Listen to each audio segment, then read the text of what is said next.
ৰূপহীহাটৰ গৰাজনৰ নিশা ভয়ংকৰ অগ্নিকাণ্ড ভস্মীভূত হ'ল 7খনকৈ ব্যৱসায়িক প্ৰতিষ্ঠান পুৱতি নিশা প্ৰায় 3 বজাত সংঘটিত হয় অগ্নিকাণ্ডৰ ফলত প্ৰায় 60 লাখ টকাৰ সা সম্পত্তি ধ্বংস হয় শৰ্ট সাৰ্কিটৰ ফলতে অগ্নিকাণ্ডৰ সূত্ৰপাত হোৱা বুলি সন্দেহ কৰা হৈছে ৰূপহীহাটৰ গৰাজনত আমি দেখুৱাই আছো আপোনালোকক এই দৃশ্য নিশা সংঘটিত হয় ভয়ংকৰ অগ্নিকাণ্ড 7খনকৈ ব্যৱসায়িক প্ৰতিষ্ঠান ভস্মীভূত হয় এই ভয়ংকৰ অগ্নিকাণ্ডত আৰু পুৱতি নিশা প্ৰায় 3 বজাত সংঘটিত হৈছে এই অগ্নিকাণ্ড 60 লাখ টকাৰ সা সম্পত্তি এই জুইত বিনষ্ট হৈছে আৰু শৰ্ট সাৰ্কিটৰ ফলতে এই অগ্নিকাণ্ড সংঘটিত হোৱাৰ সন্দেহ কৰা হৈছে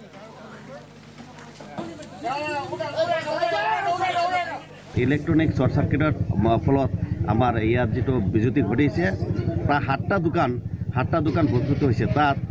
পানী সাপ্লাই একোয়াম যেটো কয় ওয়াটার সাপ্লাই তাই সেই তাৰ পৰা যেটো দোকানৰ মানুহক সাপ্লাই দিয়ে 25 লাখ টকাৰ মেচিন বস্তু বৈদ্যুতিক সাৰ্কিটৰ ফলত ধ্বংস হৈছে প্লাস ইয়াত কি আছে ৰাজু বিশ্বাস জিৰাৰ পৰা যে অনুষ্ঠান ইয়াত কৰি আছে এটা ইনষ্টিটিউট খুলিছে বা গ্ৰিলৰ দোকান চলাই আছে তাত দোকানত প্ৰায় 10 লাখ টকাৰ মানে লোহা মাৰ্কেট বস্তু ধ্বংস হৈছে